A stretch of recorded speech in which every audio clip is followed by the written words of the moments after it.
Each and every Wednesday here on the Sports Bash, we are joined by Keith Smith, covers the NBA, Yahoo Sports, RealGM.com, Front Office Podcast, and used to also cover the Celtics very closely for the Celtics blog. Joins us now on the Boardwalk Honda Hotline here on 97.3 ESPN. Keith, I think there's a pretty big game tonight in the NBA. Yeah, just slightly. Might be a little bit of interest, especially in the Northeast. Just a little bit. Just a tiny little bit. Just a bit. Yeah, just a bit.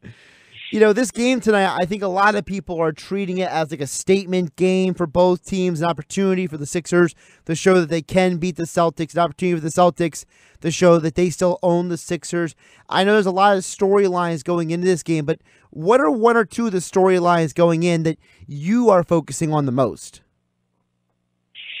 Yeah, I think it's now that the Celtics are coming in with, they'll be without Gordon Hayward tonight, but other than that, they're mostly healthy, so they're going to get a chance to really match up with especially Joel Embiid the way they did in last year's playoffs. It would not surprise me at all if Aaron Baines started tonight's game. It may not be, Brad Stevens may not feel it's time to make that change, but it could be. He's been playing Baines and Horford together a lot more. And that is really starting to, push them towards towards the lineup that was very successful last year. So that's, something I would look for out of the Celtics the rest of the way.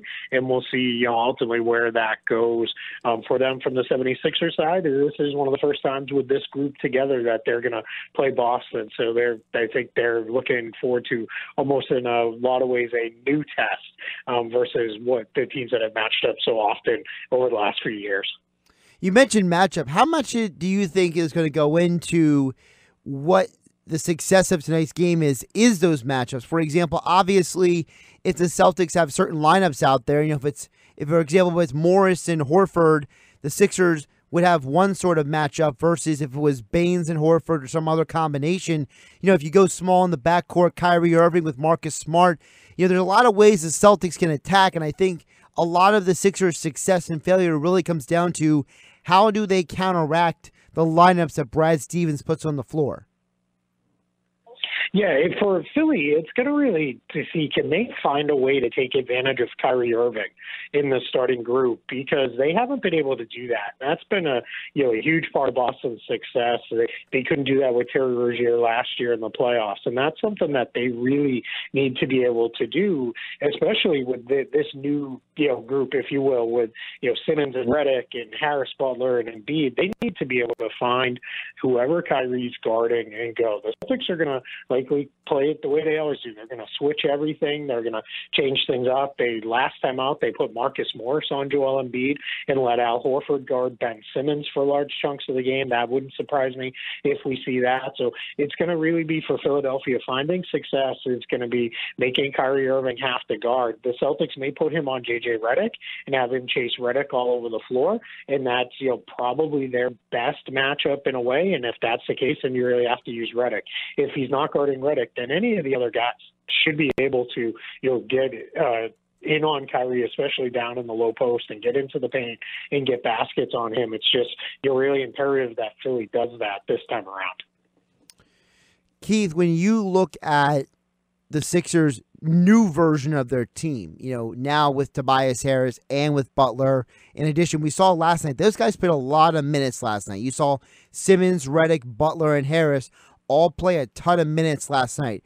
I know these guys are pros, but is there a part of you that says, man, those Sixers guys might be a little tired, at least for the start of the game or midway through the game tonight, because on a back-to-back, you're traveling back to Philadelphia to get the Sixers, and you just had four of your most important players all play a wild amount of minutes. Yeah, no, that's definitely a concern. You can't, you can't write this off with these guys are pros or they're this, they're that. When you're playing in the high 30s, low 40s in minutes, and the guys you're all talking about were between 37 and 39 minutes, those guys, there's going to be some level of tiredness. You could even see it creeping in at the end of that game. Never mind tonight's game. Now, thankfully it's not that far of a trip from Charlotte back to Philadelphia.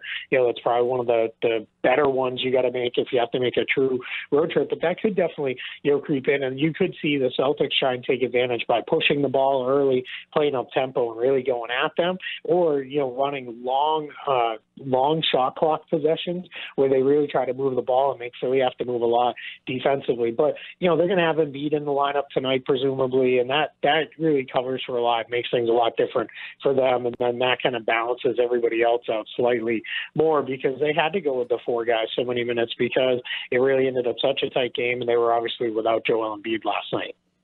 Keith Smith on Twitter, at Keith Smith NBA, contributor for Yahoo Sports NBA as well as RealGM.com. Keith, also in the game tonight that I'm looking at is, and I was saying this in the last hour, traditionally in basketball, it's the team that has the better talent, right? Usually 9 times out of 10 with a playoff series or a regular season game, the more talented team wins the game, wins the series.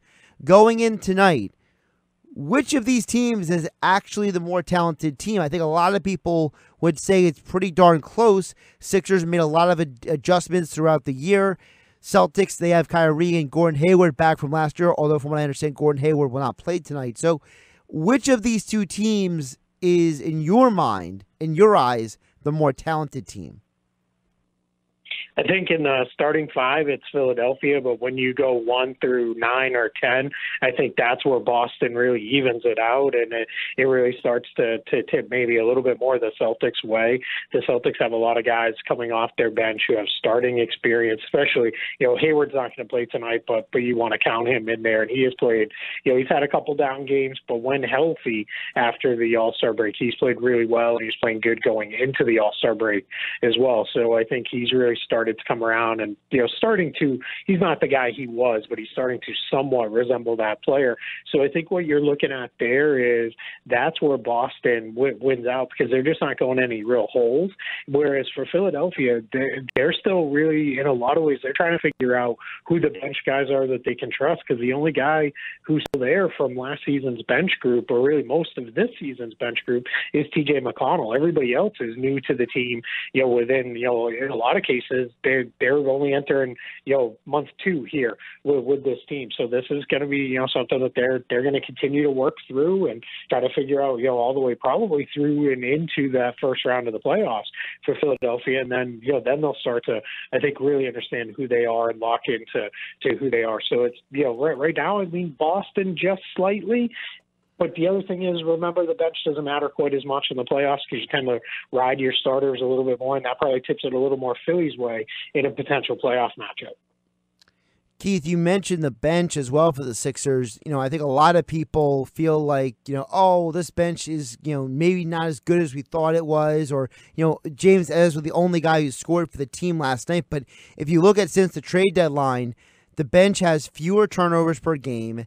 They're getting a little bit more steals per game, a rebound more per game. So the bench production, as the Sixers have gotten 11 wins since the trade deadline, the second most in the NBA, is actually a better bench, but maybe they're just not scoring as much. So for the Sixers, is that good enough? Is the bench doing everything but the scoring good enough? Or do more guys need to step up offensively from the Sixers bench for them to keep having success?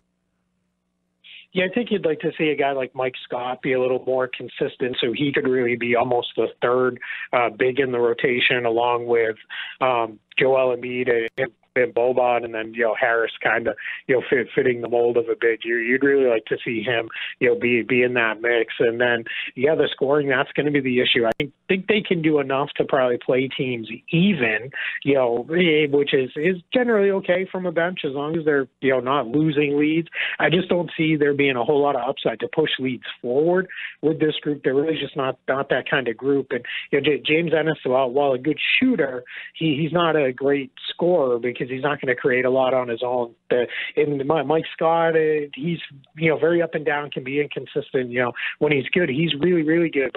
But there's a lot of times when he's just kind of invisible, as he was in last night's game. A lot of people also focus, Keith, a lot on the Brett Brown versus Brad Stevens matchup. A lot of people say, Brad Stevens is so much of a better coach than Brett Brown. What do you think the real role of coaching is involved in the success of an NBA team? Because I always argue that, football, if Belichick's not on the sideline for the Patriots, they're not winning all those championships. Whereas, to me in basketball, the coach, he's only as good as the talent who can execute on the floor. Like when the Sixers lost to the Celtics last time, they lost by 3 points. Well, Tobias Harris went 0 from 3. If Tobias Harris hits 2 threes, maybe the Sixers actually win that game versus the Celtics. So to me, I think not that coaching doesn't matter, but I think the coaching is not as important as the players executing on the floor. Do you think I'm right in that, or do you think I'm undervaluing the importance of coaching? Yeah, I think in the regular season, you're right. I think it's so hard for a coach to have a huge impact game to game in the regular season because you can't scheme for a team. You're going to basically go out and play your game and hope that it's good enough night to night. And, generally for these two teams, it has been. There's a lot of hand wringing. I think, people wish that they were more in the Milwaukee, Toronto territory versus, being, kind of in that 3, 4, 5 range. And there's maybe some truth to that, but I think, the reality is the Bucks are having one of the all-time great seasons, and Toronto is playing really, really well, and has, continued to play well as they built off of the, past few years' success. But when you get into the playoffs, that's when coaching really matters because that's when you're seeing teams scheme for the opponents. They're throwing looks and adjustments at them. And obviously we saw these two go head to head in the playoffs. And while the games were generally very close, Boston always had an answer for whatever it was Philadelphia wanted to do. And then Philly, which they're different this year, they don't have as many holes that you can attack defensively. Last year when you had Redick and Ilyasova and Bellinelli, sometimes all on the floor together, that you're missing defenders there. Right now, that's something to watch for tonight is how did the Celtics attack JJ Redick? How do they go at him and make him a defender? Because he's obviously the weak link on that end of the floor. And I think you might get a little glimpse at the playoffs just because, again, these teams have played each other so much. They now have a history of what works. But it's really hard to isolate how much does coaching really matter. I think talent really wins out in the regular season, and then coaching takes a big step forward in the playoffs.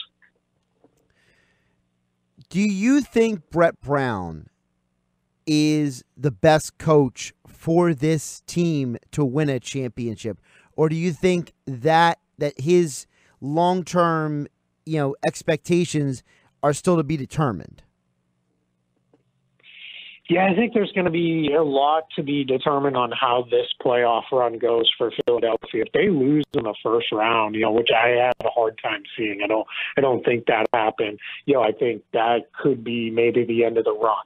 If they are embarrassed in the second round, no matter who it is that they play, that again could be the end of the run. But if they're competitive into the second round, or advance to the conference finals, or things break their way and they play really well and get to the NBA finals, then obviously I think he's fine in returns. If he's the right coach long term, that's tough to know. I think he does generally a pretty good job, and I think he's done it with good but somewhat flawed rosters the last couple of years. It's easy to look at it and say, wow, look at all the talent. We just talked about it. They're kind of big four in the starting five, and JJ, that's a really good, talented group. But the fit issues are a little clunky still. They don't exactly complement each other in the very best way. So that's a little bit hard to put all on Brett Brown because he didn't build the roster. But I really do think this is going to be a very big playoff run for him and his future in Philadelphia. Yeah, it's funny you mentioned about the fact that he didn't build this roster because, in an interview he had recently with Zach Lowe, he actually mentioned the fact that, I was a fake GM for a few months, and basically he made it sound like, look, I was the GM in name only until they found the new guy. There was other guys actually doing all the work. And, I think it's important for people to remember, and I'm not saying this because I'm trying to be like a pro Brett Brown guy, because I'm trying to be objective. And so when I say this, Keith, I feel like Brett Brown has taken all the bullets for this franchise for years. I mean, this is the guy who's had multiple GMs now, 2 GMs in Sam Hinkie and Brian Colangelo that realistically didn't meet with the media as much as other organization GMs meet with the media. They weren't as visible, and Brett Brown was out there having to answer questions about guys' injuries, about guys' futures in the organization, when they're coming back, their availability, all kinds of things that really are not his job. And you could argue that Brett Brown is frankly underpaid almost for all the brutal amount of bullets he's taken from the media for things that are really not his responsibility. And for the first time in a long time, he's actually just able to just coach a basketball team instead of constantly be in damage control mode. Yeah, no, that's exactly right. That's spot on, because what ends up happening is the coach is the one who's there every single day with the media, as you said. They're the one giving the update every single time. They're the ones who answer the questions after win. They're also the ones who answer all the questions after a loss, And Brett Brown went through a lot of losing, early on, when there were a lot of questions of, is this the right way to build a team? Do you believe in this, the process, if you will? Do you believe in this approach? And he really, in many ways, I know we all like to say, Sam Hinkie died for this and he died for your sins and, all those things. And I think, he did have a plan in place that is now we're seeing the fruits of it. But Brett Brown was the guy day to day who was having to be really the face of it because, right, wrong, or indifferent, Sam Hinkie wasn't, giving interviews on a regular basis. And a lot of GMs don't, so most it's, every 3, 4, 5, 6 weeks or so, they check in, they do a media availability. Hinkie was a little less than that. Brian Colangelo, a little less so as well. I think, he had reason to be, media shy but before all the scandal stuff, but prior to that and previous stops. So I think it really did fall to Brett Brown to really be the face of all things, Philadelphia rebuild. And that's really tough for a coach. And it's important to remember this was his first NBA head coaching job. So, not only was he, adjusting to being in the big chair for the first time, he had to take on all this added responsibility that your average head coach really doesn't have to shoulder.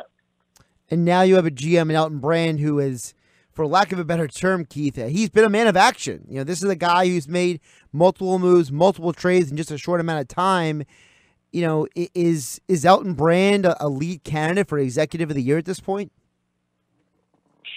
I think it's going to probably, again, depend on, where things land out. Milwaukee, John Horst there, he's got a, good case. He's made a lot of really nice moves throughout the offseason there. I think you have Masai Ujiri, built a really good Raptors team as well. So you've got those guys are always really kind of be in the mix. I think, it's really going to come down to and depend on where do things go from here? Because the ultimate goal is not to build a really good regular season team. It's to build a really good team, period, that goes deep into the playoffs. And if one of those teams is going to do that likely, and the other two are not, at that point, that's where it becomes the question of what do you prize more in an award like that? Is it a really good regular season, or are you really giving credit to the team that made the run all the way to the end game, which is the goal here?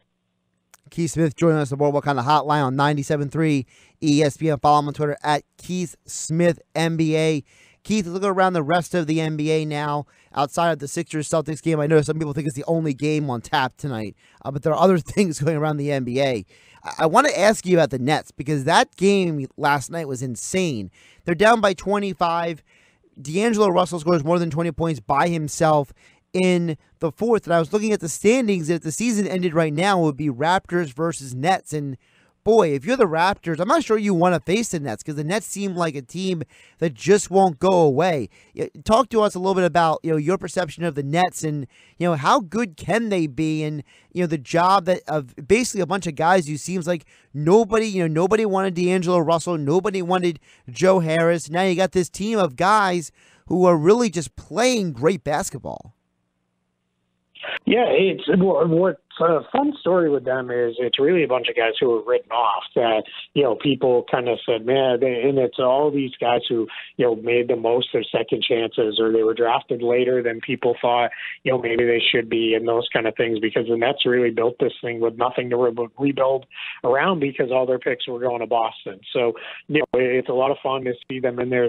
They're cohesive all the way from, Sean Marks in the leading the front office to Kenny Atkinson, the coach, to the players and the training staff and everybody else. And it's a lot of fun, to see them. It's very, kind of a fun exercise at this time of year to say, boy, I think they're the team nobody wants to play, in the first round. And then, a lot of times that team loses in 4 or 5 games. And I'm like, whatever, there. But I really do think Brooklyn is one of those teams. They're probably not going to win because they're just not talented enough to be, Milwaukee, Toronto, right, or Philly if they end up matching up there. But I do think they're going to make those teams really have to work for it. And it may be a 5, maybe 6 game series, but you're going to have to really work to put them away and beat them. when you look at the Eastern Conference, we all know about the top teams, but the bottom of the standings, you still have teams like Miami and Orlando, trying to scuffle their way into those final spots outside of the Nets. Do any of the teams in the bottom half of the standings who can make the postseason, can any of them really, make some noise in the postseason, or are we just looking at the top 5 teams and saying those are the only teams at this point? Yeah, I think those teams, 6 through 9 right now. I think the Hornets, you can kind of call them. They're done after losing last night. They're just 3 games back. They're not playing very well at all. So I think between Brooklyn, Miami, and Orlando, it's for a team like Orlando. I think that's a great growth step if they get in, and they're just going to be happy to be there. Miami's so banged up, and they just can't stay healthy. But you want to say, Dwayne Wade's last run, they get a lot of veteran guys. Maybe they can pull this off. But they're the team that's been floating around 500 for a few years now, and they're just not any better. And I know it's been a lot of talk about Detroit because they went on a really nice run here recently, but they're not. They're just not really built because they're built to be more of a regular season team than a playoff team. So I think we are really at this point for things to really have you're looking at Milwaukee, Toronto, Philly, Boston, and maybe Indiana if they can hang on, but they're really starting to slide, and they've got a extremely tough schedule over their last 10 or so games. Let's check in out West real quick. We know that right now the number 1 seed is a battle between the Warriors and the Nuggets. Not much is separating them at this point. They're running out of real estate here, just a half a game separating those two. Who does the number 1 seed favor more in your mind? Is it Denver or Golden State, or is it negligible? It's Denver 100%. It's one of the toughest places to play in the entire league. They are also, it's important to remember, as well as they're playing, this group has never made the playoffs. So that would be huge for them to know that they've got home court advantage through the Western Conference playoffs. The Warriors at this point in this run, they don't care. They're home road, play neutral site, go play at the playground. It doesn't matter. They're going to show up and believe that they're going to beat whoever's on the other side. So it definitely would mean more to the Nuggets to get that 1 seed. And I think you might see them push a lot harder for it down the stretch than the Warriors do, again, because the Warriors, they just don't really care. And speaking of teams that are making a push, the Spurs right now are a game and a half behind the Blazers. The Blazers are playing without C.J. McCollum. Could the Spurs possibly steal that 4th seed? That might be huge for them, considering that their home versus away numbers are ridiculous. I mean, Keith, I can't remember a playoff team that has this extreme of not just home and away win percentage, but home and away scoring and points allowed. Like every number for the Spurs, home versus away, is just ridiculously extreme. Yeah, I mean, they're 29-7 at home and 13-22 on the road. That 13-22 record, that's more in line with the team that's going to the lottery than it is, a team that's going to make the playoffs. So, yeah, it is important for them. And I think that's why you've seen Greg Popovich kind of push a little harder than normal. Normally around this time of year, you'd start seeing LaMarcus Aldridge get a rest day here and, DeMar DeRozan, sit out there and those kind of things. And the Spurs they're on a 9-game win streak, mostly at home after they came back from what was a really poor rodeo trip for them, that annual long road trip they take. And I think when Pop looks up and says, geez, we're right there in the mix to maybe get home court advantage, I'm going to push these guys a little harder. Now, if over the next week or two they start to drop back, then I think you'll see them really back off, and they could drop back down into the 7-8 spot. But as it stands right now, there's no reason for them to back off because they're almost there. And as we just said, it matters a lot for them to be at home versus the average team. And I'll ask you a similar question about the Western Conference. I asked you about the East. You look at the teams beyond the top teams. You get the Warriors, the Nuggets, and the Rockets up there. But you look at the Blazers, the Spurs, the Thunder, and the Jazz. Those are the teams 4 through 7. Of those teams, who do you think could make the most noise out West in the postseason? I almost look at it almost the other way. If it's the Warriors and Rockets, they don't care who they're playing because those two, I think, really have eyes on each other. Now, maybe it costs one of them because they overlook, another team. But for the most part, I think everybody's kind of looking and saying, hey, if we can get at Denver, this is their first run through. Teams rarely win their first run through the playoffs. I think those teams are looking at it. And if you're looking at the Spurs, Thunder, Jazz, those teams have all done it before. They've made runs from various spots in the standings. And I think, for all of them, they're basically saying, we're really comfortable. But I think you're going to start to see some jockeying for teams, especially if Denver slots into a spot where teams might start to, try to position themselves a little bit where, hey, we could drop down a slot in the standings, but we'll get the Nuggets versus having to play Golden State or Houston in the first round, because we all know what the Warriors and Rockets are going to do in the playoffs. Where the Nuggets, that's just still an unanswered question at this point. Give him a follow on Twitter at Keith Smith NBA, contributor for Yahoo Sports NBA, as well as RealGM.com. And don't forget the Front Office podcast show. Keith, appreciate your time, and I hope you get to at least spend a little bit of time maybe indulging in the March Madness as well this weekend. Definitely, I'll be on the couch the next 2 days. Until the NBA games start at night, that'll be where I'll be locked in. And I love it. It's I don't watch a lot of the college game, but these are two best days on the sports calendar each year, so I'll definitely be there. Absolutely. All right, Keith, have a great weekend, and we'll catch you next week. Mike will be back in the saddle on next Wednesday's show. All right, appreciate it. Thanks for having me. Talk to you next week.